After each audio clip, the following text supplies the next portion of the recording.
Hey guys, for those of you who have been following the news, you probably would have noticed on the Cascaden Reserve, which is likely going to be launched at about 2,900 plus PSF. Uh, Naturally, it is quite expensive still, but given the pricing that the previous first movers. You see, the funny thing is a lot of people think that the first movers will always get the best deal, right? Unfortunately for these guys, 12 units of them are. Later we take a look. There are some. There's a combination of foreigners and Singaporeans also, but at the average price previously 3,600 plus, there were some people who bought as high as 3,800 plus. Now they are facing. Imagine you are the first few owners. You rush in, you chong in with the hype and everything, thinking your location is good. It's just right beside MRT. What else can go wrong, right? And then that was back in 2019. 4 years later, you are receiving this news that hey, I got in at 3,008. Now suddenly, instead of the typical agent pitch that kind of tells you that today you buy at 3,008 at this price, and after the market move really you're gonna sell at 4,005 or whatever crap that is. Instead of 4,005, now you're facing this particular news that is coming all over the social media news or whatever, that is going to be priced at 2,900 plus. So tell me how. I really I really cannot imagine myself in that situation. It's like a feeling of impending doom. It's like basically it's like this. How would you feel if you were this particular animal right here, right? Like it's that kind of feeling lah. But unfortunately, because a lot of people don't do their due diligence, they are just buying because I like this area, or some they just pretty much can afford to lose the money. If you can afford to lose the money, you couldn't care less. Like yesterday, I just met one owner. Not really an owner lah. He's a friend of the client that I was talking to. Then he was asking that why I don't understand why he want to sell off his additional the other property which isn't really which he paid ABSD for, but he's trying to claim a upfront trying to claim a remission on that by through IRAS. And then he said you can afford it. Why don't you want to keep? Because the rationale, if you really do the calculation, it really doesn't make sense for you to go and do ABSD remission. But to them, the thinking is that since I can afford it, might as well I go and still keep the house. That's the kind of thinking. They can afford, they don't mind losing the money, and these are the kind of people that can easily buy this kind of Cascaden, and then 3,008 then drop to 2,009 no problem it's okay because I still get to keep the house a house is a house If you're the kind of person, then okay by all means go ahead and buy you don't have to think too much. But if you are a little bit more financially conscious, you want to be more financially savvy, you are you're more conscious of how your assets are working, then I don't think you want to put yourself in this situation. I think we cannot get it wrong. This is a nice development, nice location, by very reputable architects, including this one. This one, the facade, I personally feel is one of the nicer ones but later we'll take a look at the chart. Cascaden Reserve was still P back in 2023. They paid a record price till now. I think still a record price depending on where you're comparing to, but if they cannot sell finish within that, likely they cannot sell finish unless that's why they are doing the fire sale now, and especially after the GLS, that recent GLS came in at this kind of price, at this price, so likely they want to finish selling and not incur this 15%, because this 15% is really quite a headache for the developers. Then again, they are trying to say that Cascaden Reserve is targeting a totally different kind of market compared to the new one that is upcoming. The one will leave it to see, but so far the field has been attracting those at Cascaden Reserve has been attracting mostly investors. Yes, you can go for rental yield, but you can have very high rental. You can even go for 13-14 PSF. But if you have a chart that is like this, today you enter 3,008, and then you're having fellow new incoming neighbors that are going to be like this. Tell me, man, how long do you need to rent to cover this gap, man? Like, I think some guy that go and buy Jurong, I'm not saying the recent Jurong one is good. I mean maybe if example if today you have a cheap and good, I'm not talking about Jaden, I'm talking about let's say a new one that is gonna upcoming, like maybe 1,000 PSF, or maybe you just take a look example 2019, back in 2019, instead of going for the location, you go for Treasure at Tampines back then. People are entering 1,002 PSF.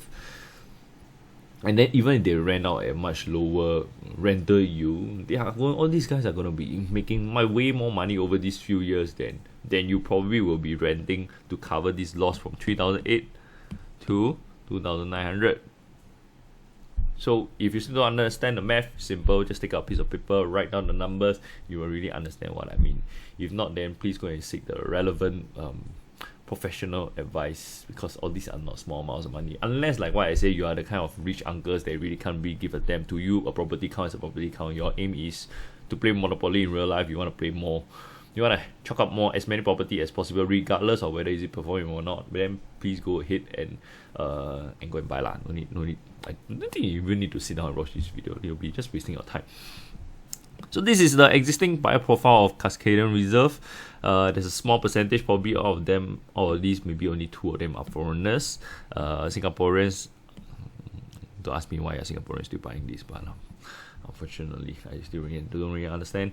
The highest, a few of them clocked already 3,800 plus. The lowest so far is this guy that bought 7th floor, 3,003. Even then, I don't think I can stomach if I bought in at the lowest PSF in this entire development, and somebody is telling me that hey, there's going to be a whole new bunch that's going to be entering at 2,009, 3,000. I don't think my heart can swallow, unfortunately. So, like I said, all these guys are going to be having this feeling, unless they couldn't care less. They are too rich to care. And this is the kind of profile that are buying into town lah. Or if it drops, then okay lah, I can easily afford it because I'm a billionaire anyway, right? I'm like a my net worth is like 500, 600 million. To me, $1-2 million drop is like chump change. It's like it feels like I'm dropping $100 notes now. That kind of feeling. Then I don't think it kind of hurts these people. So let's take a look at 3 different areas in this region. Let's just see this one is the Amor Rickert area. Then this is where the new plot is around here, because it's going to be linked to the MRT and also Cascaden Reserve, and also a few of the developments that are around here, and also the Patterson area. These are, don't get me wrong, these are really the atas area. Very nice, very supposedly high class, high SES area, which a lot of Singaporeans will look up to. But then again, is it really the best form of investment? Is it the best way for you to park your assets and grow them? That's another question. So first of all, we look at the Patterson area. The mark at Patterson Hill.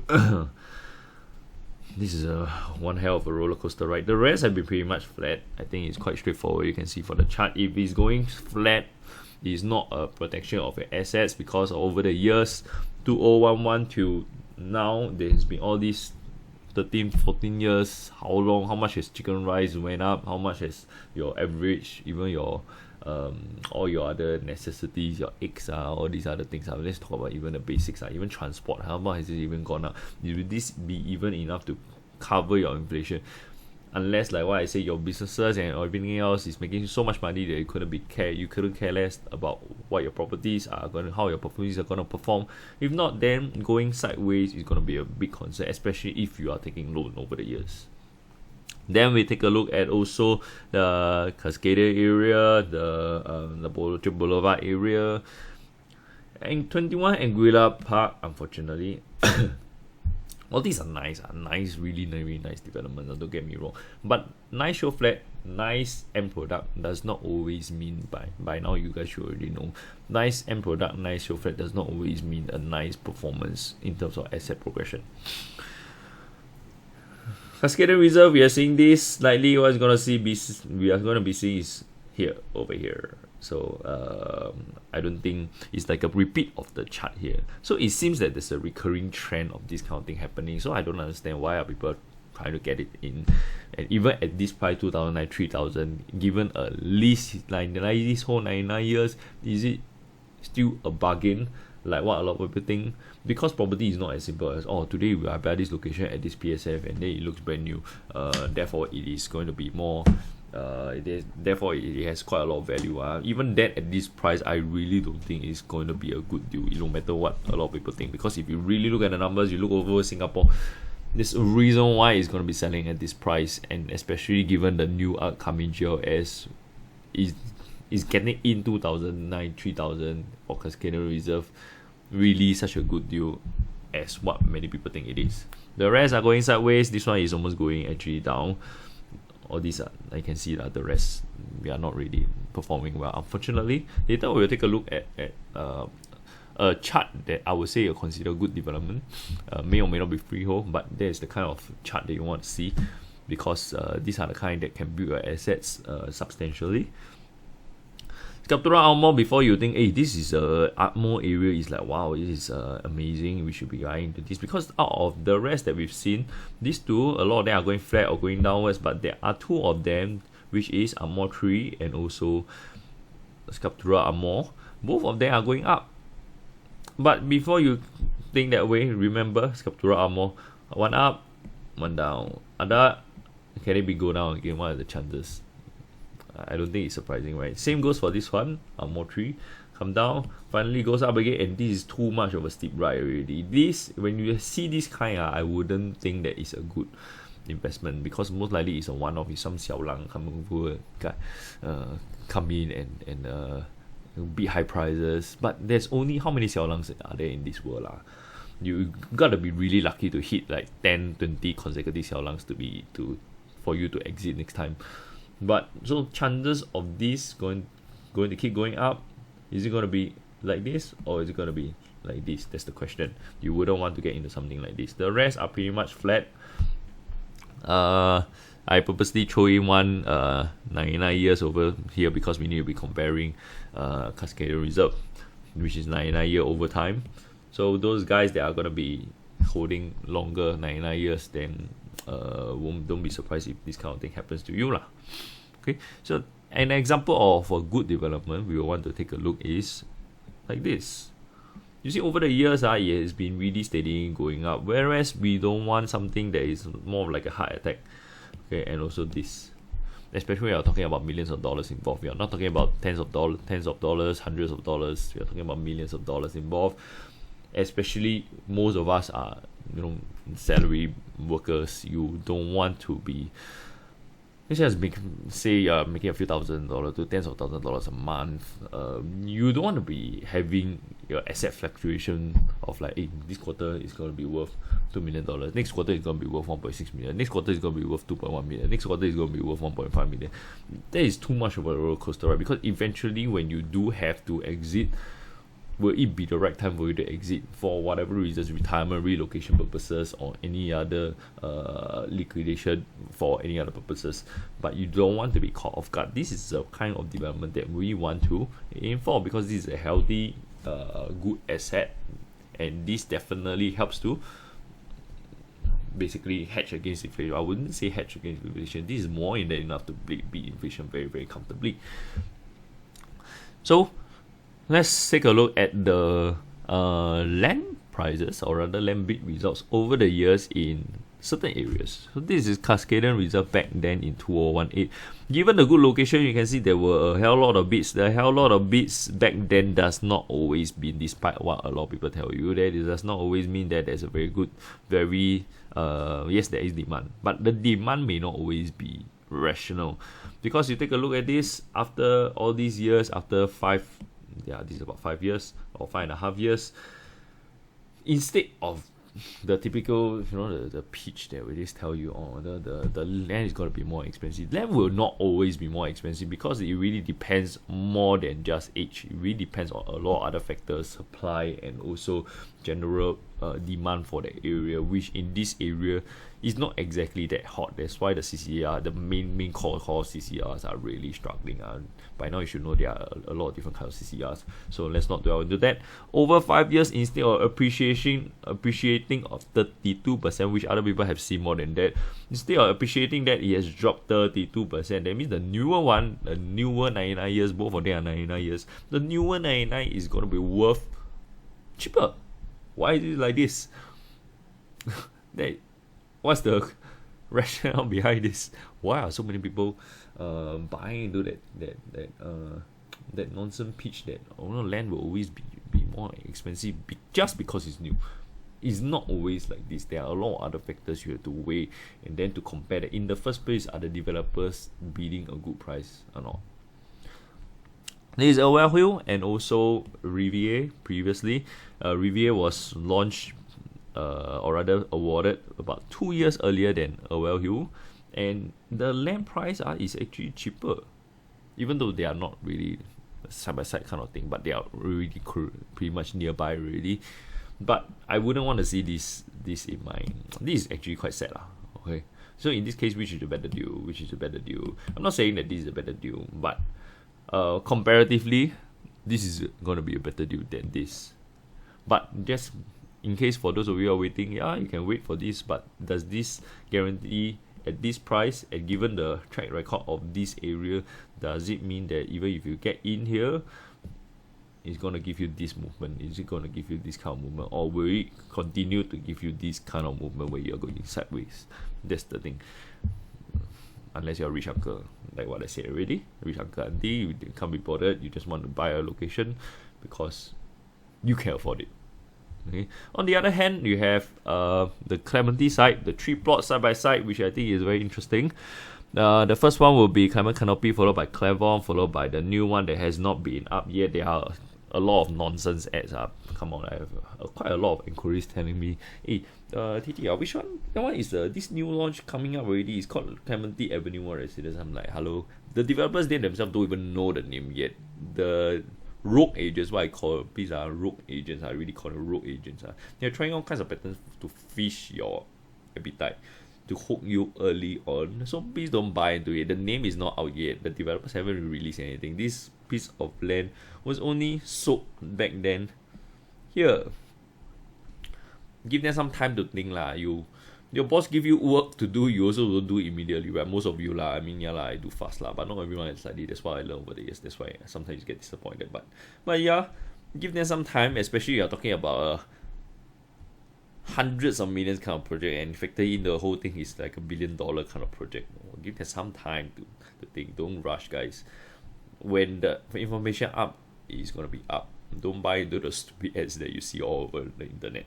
I can't believe so many people are still falling for it. But yeah, this is just the way it is. That's why these guys are always trying their luck, right? And by the way, these are not in conjunction of CEA's guideline. So if you see all these funny things, feel free to report them. These are not ethical. Let's see again. Then these are over the years, 2015 to 2019, these are for how many? About 4 years, slightly less than 4 years. Then price increased by about 28%. Then 2019 to 2023, another 4 years, I appreciated by 58%. So overall in 8 years, these very comparable pieces of land increased by more than 100%. Wow, these guys are dropping over the years. Why is it like this? Is it really that important in terms of location in Singapore? All the location kind of guys, where is the rationale? So don't buy into the typical market say. Look at the numbers and make a very informed decision. Singapore is not big. You do not have to stay at the core Singaporeans. And nowadays, with work from home, with all this flexibility and with all this decentralization and so many things ongoing, location is not everything.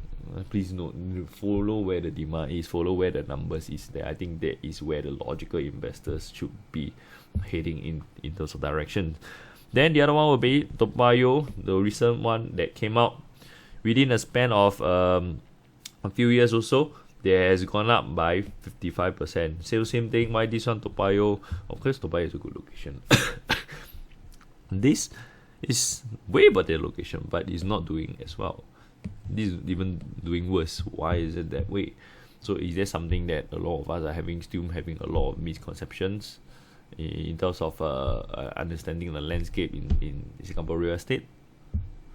So make sure you understand what you are really buying into. Unfortunately, you don't really understand the dynamics of CCR, and it is not as highly valued as most people think. Because I have people, what do you think about this? After the fire sale, do you think I should be getting in? You can get in, but you can have comfort yourself with the with that notion of you got in at a much cheaper price than the first mover, but does it always mean it's a good thing? Does it always mean that you got in at a cheaper price? That means next time it's going to go up back to this? Because if you take a look at the mark, which coincidentally have the same architect, they went up to this price, and then what happened? It came down. They go back to the same level. Will Cascaden Reserve be in the same situation next time in the future or not? So it is, you have to do a due diligence. Of course, if it goes up, then it goes up lah. I'm not like the seer. I cannot fully see the future, but based on the numbers and based on the track record history of that area, and looking at how government is still not allowing the foreigners to come back in this area, which mainly drives the demand of the CCR currently over the past few decades. What are the chances of this reviving, especially given a 99 in a freehold area? What is the selling point? Especially, maybe let's say, how many years has it gone already? 2018 to now, how many years of lease has it been eroded? Probably about 5-6 years. And by the time you will hold for another 10 years, how many years of lease is it going to be left? Will it be another Draycott 8, or is it going to be worse, like the Mark at Patterson, that sort of pattern? Then again, like what I said again earlier, if you can't be bothered, you just want to chalk out a property count, you just want to show everyone that, hey, I got a unit almost brand new, or rather brand new at Orchard Boulevard.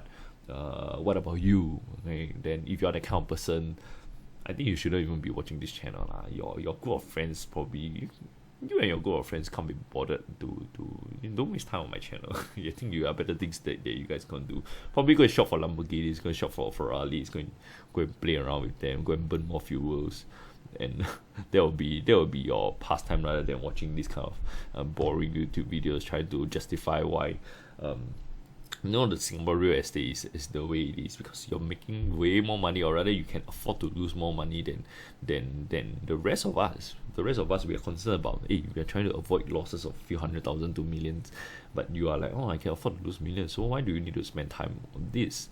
That's why different kind of people, like what I said just now, the uncle, to them it's not about making money, it's not about recovering money, it's about chalking up property count, chalking up some bragging rights. If you are the kind of person, then go ahead, go into Cascaden Reserve. If you're not, then I think there are way better options, especially in this market, for you to park your monies. So that will be all we have for today. If you have any questions, just feel free to text me, and then I will see you guys in the next episode. Till then, bye bye.